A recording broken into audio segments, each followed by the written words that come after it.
اہم خبر سے آپ کو آگاہ کریں، اسلام آباد پالیسی ریسرچ انسٹیٹیوٹ کے زیر اہتمام مارگلا ڈائیلاگ، وزیر اعظم عمران خان نے اس ڈائیلاگ میں شرکت کی ہے۔ پالیسی ریسرچ انسٹیٹیوٹ کے زیر اہتمام مارگلا ڈائیلاگ کا اہتمام کیا گیا ہے، جس میں وزیر اعظم عمران خان نے خصوصی شرکت کی ہے۔ وزیر اعظم عمران خان نے اس تقریب سے خطاب کیا ہے، آپ سے شیئر کرتے ہیں۔ Sir, if I may request you, اگر میں آپ کو کتاب پریزنٹ کر دوں and then it's over to you.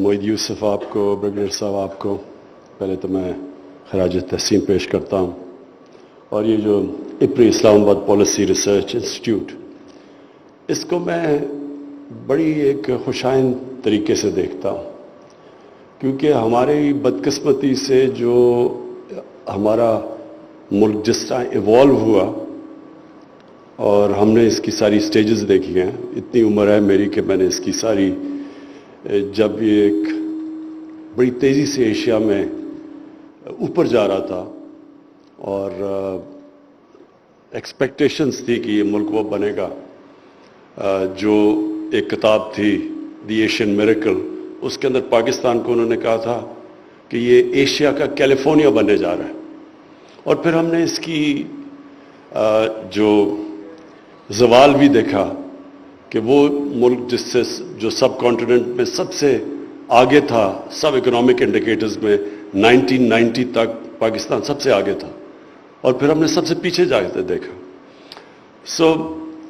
اس کی میں اگر کئی وجوہات ہیں، مین وجہ کہ ہم اپنے پوٹینشیل پہ نہیں جا سکے، وہ میں ایک ہی چیز پہ پوائنٹ آؤٹ کرتا ہوں، رول آف لا۔ جب آپ کے ملک میں رول آف لا نہیں ہوتا، فرق ہی قوموں میں رول آف لا ہے۔ اگر آپ غریب ملکوں کو دیکھیں تو غریب ملکوں کی وسائل کی وجہ سے نہ ہونے کی وجہ سے غربت نہیں ہے۔ رول آف لا کرٹیکل چیز ہے جس کی وجہ سے ایک معاشرے میں سویلائزیشن بھی آتی ہے، میریٹوکریسی آتی ہے، اوپر آتا ہے، اور پھر ڈیموکریسی بھی اسی ملک میں پراسپر کرتی ہے جدھر رول آف لا ہے۔ اگر رول آف لا نہیں ہے تو آپ الیکشن کروائیں تو وہی وار لارڈز اور طاقتور اور کرمنلز اوپر آ جائیں گے۔ تو پری کنڈیشن ڈیموکریسی کی ہوتی ہے کہ رول آف لا ہو، وہ روکتا ہے اس طرح کے کرمنلز کو اوپر آنے کے لیے۔ اور یہ جو کرپشن ہے، یہ ایک سمٹمز ہے رول آف لا نہ ہونے کی۔ تو اور ساری بھی جو ڈیولپنگ ورلڈ ہے وہ پیچھے کرپشن کی وجہ سے ہے، اور کرپشن ایلیٹ کی۔ تو میں اس لیے اس کو ویلکم کرتا ہوں کہ جو چیز لیکنگ ہے ہمارے ملک میں وہ ہے ریسرچ، اور ریسرچ کی جو سب سے بڑی خوبی ہوتی ہے، اوریجنل تھنکنگ آتی ہے ایک معاشرے میں۔ وہ آپ اوریجنل تھنکنگ لا ہی نہیں سکتے جب تک آپ کے پاس ریسرچ نہ ہو، اور پھر وہ ڈیبیٹ کر کے اپنے تھاٹ پروسیس کو آگے لے کے جائیں۔ جب آپ کے ملک میں ریسرچ نہیں ہوتی تو پھر آپ سیکنڈ ہینڈ نالج باہر سے آتی ہے، آپ کسی اور لوگ آپ کو ڈیفائن کرتے ہیں بجائے آپ اپنے آپ کو ڈیفائن کریں۔ تو یہ کلاسک کیس ہے، یہ جو آپ نے ابھی کتاب مجھے دی افغانستان کی، کہ وہ ملک جو سب سے بڑا کولیٹرل ڈیمیج تھا افغانستان کی جنگ میں امریکہ کے ساتھ شرکت کرنے کی، اسی کے اوپر سارا نزلہ گر گیا کہ وہ اس لیے نہیں کامیاب ہوئے کیونکہ پاکستان کی وجہ سے وہ کامیاب نہیں ہوئے۔ اور وہ ملک جو اتنی قربانی دی اس نے اس جنگ میں شرکت کر کے، کسی ملک میں 80,000 لوگ کیجولٹیز نہیں ہوئی جنہوں نے امریکہ کی الائنس میں شرکت کی۔ کسی ملک میں اس طرح کے 30-40 لاکھ لوگ انٹرنلی ڈسپلیسڈ نہیں ہوئے، اور جو اکانومی کا لاس ہوا وہ اوور $100 بلین تھا۔ لیکن اس کے باوجود آپ پچھلے 10-15 سال کے اخبار اٹھا کے دیکھیں، 12 سال کے، جو بھی مغرب اخبار ہوتا تھا کسی نے پاکستان کو کریڈٹ نہیں دیا اس کا، بلکہ بدنامی ہوئی کہ ڈبل گیم کھیل رہے ہیں اور یہ کر رہے ہیں اور وہ کر رہے ہیں، جبکہ غلطیاں ساری وہ کر رہے تھے اور وہ سارا اسکیپ گوٹ پاکستان بن رہا تھا۔ اور کیوں پاکستان میں ہم اس کو صحیح معنی میں جواب نہیں دے سکے؟ کیونکہ یہاں کوئی مجھے نظر ہی نہیں آئے کہ کوئی لیڈرشپ کو کوئی تھنک ٹینک کوئی فیڈ کر رہا ہے، کوئی بتائے کہ پاکستان کا اس میں کیجولٹی تو پاکستان بن گیا تھا اس جنگ کی۔ وہ ایکسپیکٹ کر رہے تھے کہ پاکستان جتائے گا ان کو جنگ, اور پاکستان خود اپنے آپ کو بچا رہا تھا جو پاکستان کے اندر جس طرح کی تباہی میں تھی. لیکن وہ بہت ہی, میں اگر کہتا ہوں ہمارا بڑا ہی بلیک پیریڈ تھا, ہمارے لیے بڑی ہیوملیشن تھی کہ ہم ساتھ بھی دے رہے ہیں, ہم اپنے آپ کو ایلائی بھی کہہ رہے ہیں, وہ ایلائی ہمیں بومبنگ بھی کر رہا ہے, ہمارے لوگ بھی مر رہے ہیں, پھر بلیم بھی ہمیں کر رہے ہیں اور کہہ رہے ہیں ہم آپ کو ایڈ دے رہے ہیں, اور وہ ایڈ منسکیول تھی جو کہ نقصان ہوا اس ملک کو. لیکن بالکل یہ بھی ہمارا بہت بڑا ایک کیا میں کہوں کہ ایک خلا تھی, ایک ویکیوم تھا کہ ہماری جو انٹلیکچول لیڈرشپ ملنی چاہیے تھی, جو اس چیز کو اوپر لے کے آتی, وہ بھی نہیں تھی. یہاں ملک بھی بٹ گیا دو لوگوں کے اندر, ایک امریکہ کے اگینسٹ کھڑے ہو گئے اور ایک پرو امریکہ کھڑا ہو گیا پاکستان کے اندر جو چھوٹی سی کلاس تھی. تو ہم بالکل اپنا پوائنٹ آف ویو دنیا میں پروجیکٹ ہی نہیں کر سکے. اور اسی طرح اگر آپ آگے چلے جائیں تو یہ سارا جو اسلاموفوبیا دنیا میں, یہ صرف ہمارا قصور نہیں ہے, یہ مسلمان دنیا کے اندر دیکھیں کدھر ہیں وہ تھنک ٹینکس جو کہ جواب دیتے کہ ٹیررزم اور اسلام کا کیا چکر ہے, ان کی کیا کوریلیشن ہے. کوئی بھی دنیا کے اندر کسی بھی مذہب, کوئی بھی مذہب اجازت نہیں دیتا دہشت گردی کی.